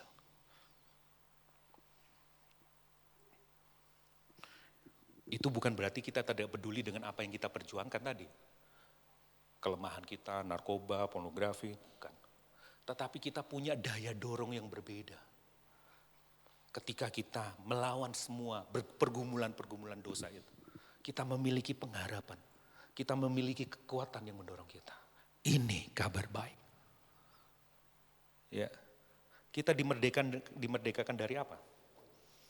Pertama, cultural freedom, kemerdekaan dari budaya tertentu. Tadi kan sunat budaya. Tapi kalau dikembangkan ke masa-masa gereja sekarang mungkin bukan sunat. Mungkin pujian yang paling rohani. Ya. Mungkin wah kamu kok udah pakai pakaian Yahudi ya. Ada orang Kristen yang terlihat ke Yahudi-Yahudian. Merayakan perayaan Yahudi, ya kan? Kenapa? Kalau merayakan perayaan Yahudi itu lebih urapannya akan turun. Urapan Daniel, urapan Daud, urapan Abraham akan mengalir dan kita akan mengalami terobosan. Hidup kita akan dirubahkan. Wah, itu kan budaya-budaya ya. Kalau kamu tidak melakukan itu maka kamu tidak akan mengalami berkat Tuhan. Kalau kamu tidak makan makanan yang kosher, makanan-makanan yang halal, kamu seperti orang Yahudi, kamu tidak akan diterima oleh Tuhan. Nah banyak sekarang kayak gitu toh.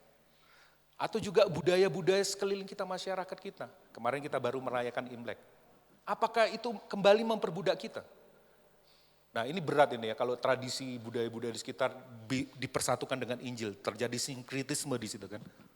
Tapi melalui Injil kita punya cara pandang untuk menyaring. Kita bisa merayakan Imlek, tetapi isinya Injil. Bisa enggak? Bisa. Budaya-budaya itu yang ada beberapa bagian yang salah tidak bisa memperbudak kita lagi. Kamu kalau enggak pakai baju ini di waktu itu, makan makanan ini di waktu itu, wah kamu nanti apes di tahun 2025. Ini sulit loh, kayaknya gampang saudara. Coba nih yang baru punya anak nih. Anak baru lahir, ari-arinya harus di ini, budaya toh. Wah ini antara gimana ya, aku harus dengar Injil atau dengar omongan orang tuaku. Apalagi ya kalau yang ngomong ini mertuaku. Wah berabe nih. Aduh gimana ini ya. Aku nurut. Sulit loh saudara, saudara pikir gampang. Butuh anugerahnya. Ya, cultural freedom. Kita dimerdekakan dari budaya ini. Ya. Bagaimana dengan rasialisme? Masih ada yang membeda-bedakan di sini? Jangan mau digembalakan sama gembalanya yang Cino iku. Cidul, gak punya toko tapi. Ya, atau sesama kita. Dasar orang ini. Dasar kamu suku ini. Kalau terjadi di gereja lokal di tempat ini, Anda sedang menghina karya Kristus. Ya, kita sama, ditebus dengan darah yang sama. Kita dibebaskan dari cultural freedom. The gospel is for everyone, for every culture. Saudara bisa cek saudara hidup di dalam Injil yang sejati atau bukan ketika apa? Ketika bertemu dengan orang-orang yang budayanya berbeda, tapi mereka menghidupi Injil. Tapi kita mencoba memaksakan mereka, tidak cocok itu caramu, harus cocok pakai caraku, harus cocok dengan gereja RGCC pusatku. Ketika ada utusan kita mengutus utusan Injil ke daerah mana gitu. RGCC enggak kayak gini, kamu harus pakai seperti yang ada di RGCC di Malang ya. Enggak. Gospel is for everyone, for every culture. Seluruh di kota ini. Yang kedua, kita bebas dari emotional freedom. Kemerdekaan secara mental. Kita tidak lagi dituduh. Kita taat bukan karena takut dan tidak aman dalam upaya memperoleh keselamatan. Melainkan dalam sukacita kebebasan karena mengetahui bahwa kita sudah dikasih dalam Kristus Yesus. Kita bukan hidup menjadi Kristen yoyo. Ya. Yang dibatalkan itu yang mana? Dari hukum Taurat. Ceremonial law, peribadatan. Cara mengorbankan, cara tata ibadat. Civil law itu perdata, hutang piutang, itu kan diatur. Itu yang mana dari bagian 3 ini yang dibatalkan oleh Tuhan. Moral law itu 10 perintah Allah. Yang digagalkan, yang dibatalkan itu adalah ceremonial law dan civil law. Kita kan tidak lagi pakai itu. Meskipun ada unsur-unsur yang baik, esensi yang baik yang kita bisa pelajari di situ. Efesus ngomong seperti itu. Sebab dengan kematiannya sebagai manusia telah membatalkan hukum Taurat dengan segala perintah dan ketentuannya. Kita tidak perlu bawa kambing domba ke sini toh. Disembelih tidak ada, sudah dibatalkan. Yang berikutnya, moral law, perintah sebelum perintah Allah tidak dibatalkan. Tidak dibatalkan, tetap ada. Tapi bedanya adalah kita aman, kita damai, kita sejahtera ketika kita gagal. Ada yang berhasil melakukan 10 perintah Allah? Ketika kita gagal, Allah tetap menjamin keselamatan kita. Bukankah ini berita sukacita? Baca, saya tidak sempat baca ya. Moral law masih tetap terjadi, masih tetap ada. Tapi Allah, makanya tadi saya mau ngomong gini, kasih Tuhan bersyarat apa tidak? Dua-duanya, bersyarat sekaligus tidak bersyarat. Dia mengasihi kita tanpa syarat, yes. Tapi dia juga bersyarat. Jika kamu mengasihi aku maka kamu harus melakukan perintahku, betul kan? Bersyarat, tetapi syarat yang ini dihapuskan sama Tuhan. Oleh pengorbanan Yesus Kristus. Jadi apa yang saudara tidak bisa dilakukan oleh saudara dan saya, itu telah dilakukan oleh Tuhan Yesus. Dan kepada kita cuma tinggal percaya, berharap, melihat kepada Yesus Kristus. Itu yang terjadi. Moral law bukan lagi menjadi syarat untuk diselamatkan. Kita diselamatkan, ya. Moral law bukan lagi menjadi syarat untuk diselamatkan. Apa yang membuat kita diselamatkan? Kita diselamatkan di dalam Kristus. Kita yang sudah sedang akan diselamatkan di dalam Kristus, dimerdekakan dan dimampukan untuk taat dengan sukacita dan ucapan syukur. Tetap melakukan hukum 10 perintah Allah, tetap. Tapi dengan pengharapan yang berbeda. Refleksinya adalah seperti ini. Kita taat bukan karena takut dan tidak aman dalam upaya memperoleh keselamatan. Melainkan dengan sukacita dan ucapan syukur. Karena mengetahui bahwa kita sudah dikasihi, diterima oleh Kristus. Kita taat kepada Allah bukan karena kita harus melakukannya, perhatikan baik-baik ini. Melainkan karena kita ingin melakukannya. Itulah kebebasan sejati di dalam Tuhan. Kenapa saudara harus datang hari Minggu ke tempat ini? Karena aku ingin melakukannya kok. Aku ingin melakukannya bukan supaya tokoku diberkati. Aku harus datang ke gedung gereja ini. Betul? Aku pengen, aku enggak bisa, aku harus hadir di sini. Aku ingin bersekutu dengan orang-orang berdosa yang telah disembuhkan, disempurnakan oleh Tuhan. Aku pengen. Aku pengen ke Komsel, aku pengen ikut Exol, aku pengen. Bukan supaya aku dapat apa. Karena Dia telah menerima mengasihi aku. John Piper ngomong kayak ini. Kasih karunia bukan sekedar keringanan ketika kita telah berbuat dosa. Kasih karunia adalah pemberian Allah yang memampukan kita untuk tidak berbuat dosa. Ini dua sisi. Ya. Kasih karunia adalah kekuatan. Bukan cuma pengampunan toh. Dia punya kekuatan untuk memberikan kita kemampuan hidup kudus. Yang terakhir, kesatuan Injil. Mohon maaf ya. Kesatuan Injil dari ayat yang tadi kita baca. Kesatuan Injil memberi kesadaran bahwa kita memiliki panggilan yang berbeda. Tidak saling menuduh. Kok David ini tahu nih iso khotbah tok. Kau tahu nih yang bagian mimpin pujian ini setengah mati tahu. Tapi karena kita melihat anugerah yang bekerja di dalam kita, anugerah yang sama. Kita keep respect satu dengan yang lain, saling mengasihi satu dengan lain karena punya bagiannya masing-masing. Setuju ya Bapak Saudara? Para rasul ini loh, tidak langsung. Oh enak dewe Rasul Paulus sudah independen waktu itu. Ya, nunggu 3 tahun loh itu. Nunggu 14 tahun malah dia datang gitu. Lama banget. Ya. Sekarang datang minta ini. Langsung Paulus juga. Aku ini langsung dari Tuhan Yesus loh. Aku ini langsung. Enggak seperti itu. Mereka enggak berantem. Kasih Injil, kasih karunia itu mempersatukan mereka. Ya. Saya lompati beberapa ayat ini ya. Ini ayat-ayat yang tadi kita nyanyikan. Karena anugerahnya. Anugerah yang diberikannya kepada aku, tidak aku sia-siakan. Bagaimana dengan saudara? Apakah kita mensia-siakan anugerah Tuhan? Sebaliknya aku telah bekerja lebih keras karena anugerah itu daripada mereka semua. Tetapi bukannya aku, melainkan anugerah sekali lagi yang menyertai aku. Sebab itu baik aku maupun mereka, rasul-rasul ini. Demikian kami mengajar dan demikianlah kami menjadi percaya. Kami butuh satu dengan yang lain. Petrus tidak kalah kerennya, Petrus. Layanilah seorang akan yang lain sesuai dengan karunia yang telah diberikan oleh tiap-tiap orang sebagai pengelola yang baik dari talenta yang luar biasa, kemampuan yang luar biasa, bukan dari anugerah Allah. Kenapa saudara melayani? Kenapa saudara harus memakai talenta saudara? Anugerah Allah. Jika ada yang berbicara, baiklah berbicara sebagai yang menyampaikan firman. Kalau ada yang orang yang melayani, baiklah yang melakukan dengan kekuatan yang dianugerahkan Tuhan. Supaya Allah, tujuannya jelas, dimuliakan dalam segala sesuatu karena Yesus Kristus. Bukan nama RGCC, bukan nama Rock, bukan nama gembala senior kita. Tetapi karena kemuliaan Tuhan. Dia yang punya kemuliaan doksologi dan kuasa sampai selama-lamanya. Ini efeknya saudara, kasih karunia membuat para rasul menjadi pribadi yang aman, rendah hati, tulus, bekerja keras. Kalau ini terjadi dalam gereja lokal kita, luar biasa. Ya, seringkali kita ini cuma tahu kognitifnya aja.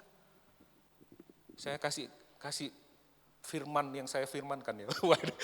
Semua orang akan mencekno pada waktunya. Akan, karena kita semua orang berdosa. Akan, suatu saat saya akan bencekno buat Alek akan bencekno buat saya. Meskipun setiap hari mungkin buat saudara, Alek selalu bencekno ya kan. Iya kan. Ya. Semua orang akan mengalami ini. Untuk menjadi yang seperti ini tadi, yang menjadi pribadi yang aman, rendah hati, tulus, bekerja keras, itu sulit. Bukan cuma sulit, sulit. Ya kan? 3 area perubahan ini harus saudara benar-benar pahami. Kita ini cuma tahu kognitifnya aja, pengetahuannya aja, otaknya aja yang tahu, menyimpan banyak informasi. Oh aku tahu Injil sejati, oh aku tahu Injil Paulus, aku tahu doktrin yang benar, aku tahu kognitif. Aku tahu harus mengampuni, aku tahu harus seperti ini, aku tahu harus melayani dan sebagainya. Tahu semuanya dia. Tetapi tidak sampai menyentuh hati, tidak sampai menyentuh emosionalnya. Emosionalnya tidak berespon. Kita perlu perubahan afektif. Respon. Dan 2 hal ini bisa didapat ketika saudara merefleksikan apa yang saudara dengar dari firman Tuhan, peristiwa yang saudara alami, refleksikan. Kebanyakan kita kalau kita mengalami peristiwa yang tidak mengenakan gimana? Apa solusinya? Aku pengen solusinya. Saya pernah dengar itu, kalau ada masalah jemaat atau apa kumpul. Aku ingin tahu makna dari penderitaan ini.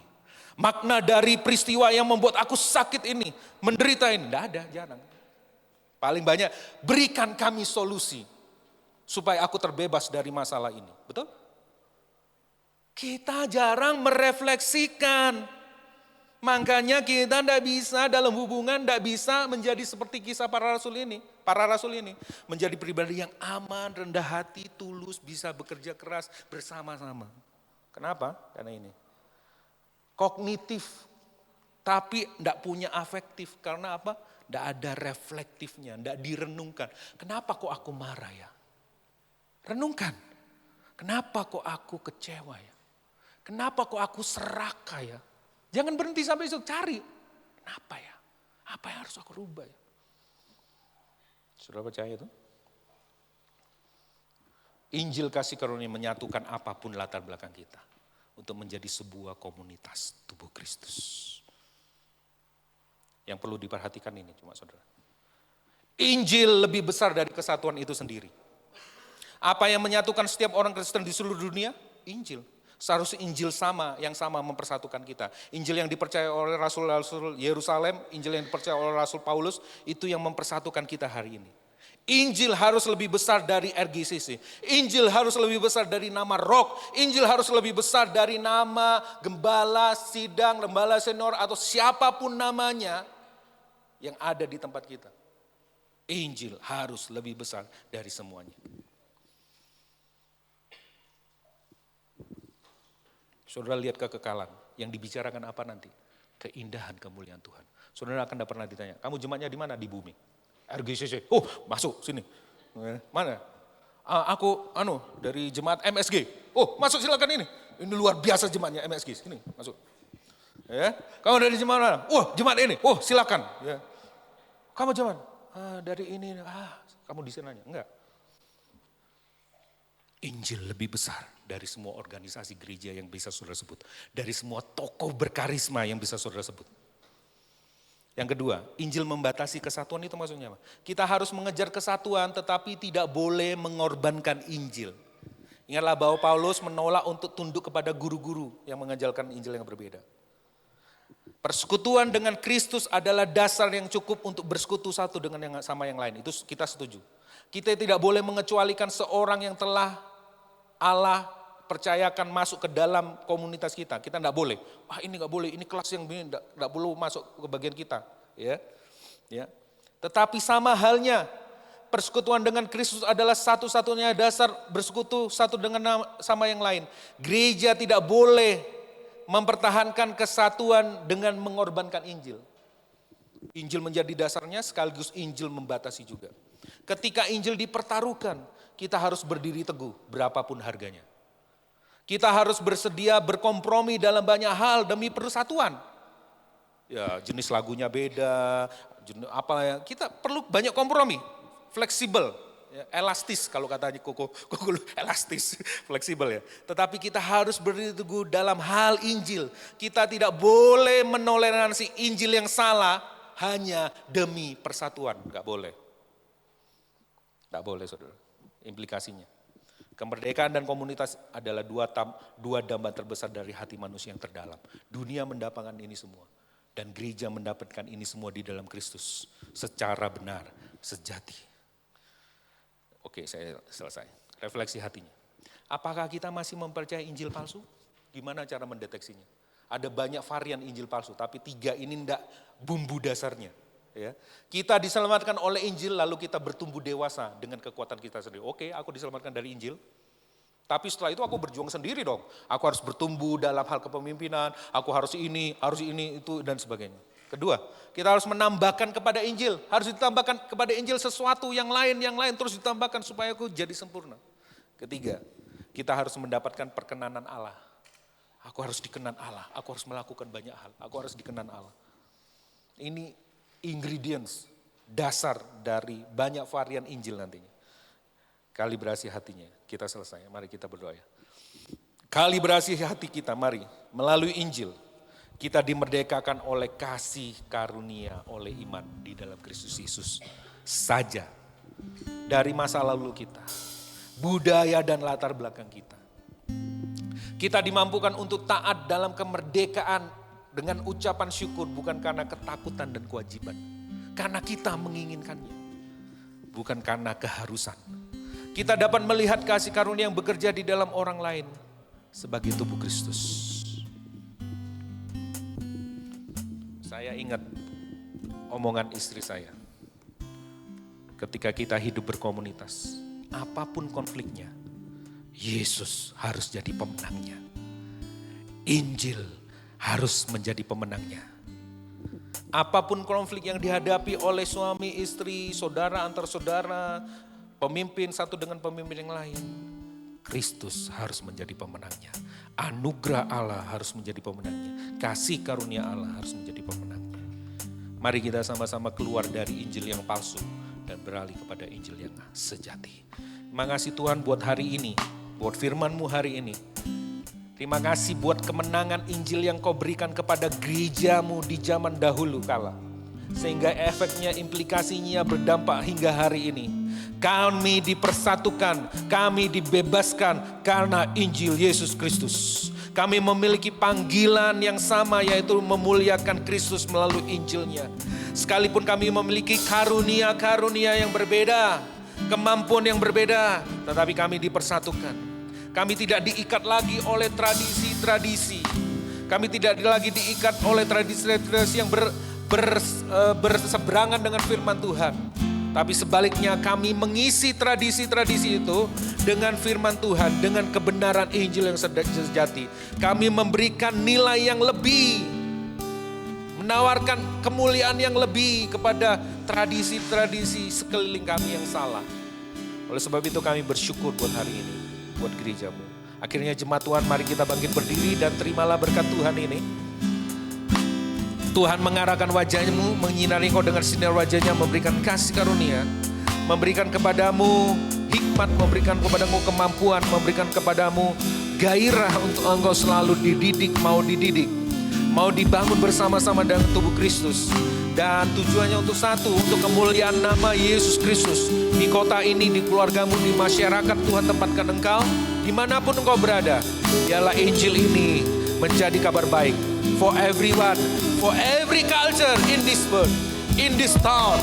Kami berdoa di dalam nama Yesus itu terjadi melalui kami. Kami mau menceritakan itu Tuhan. Berkati kami semuanya di dalam nama Bapa, Tuhan Yesus, dan Roh Kudus. Berkat yang terbaik ini kami terima, kami dengan ucapan syukur. Yang percaya bersama-sama katakan amin, amin, amin. Tuhan Yesus memberkati. Silakan duduk Bapak Ibu Saudara sekasih.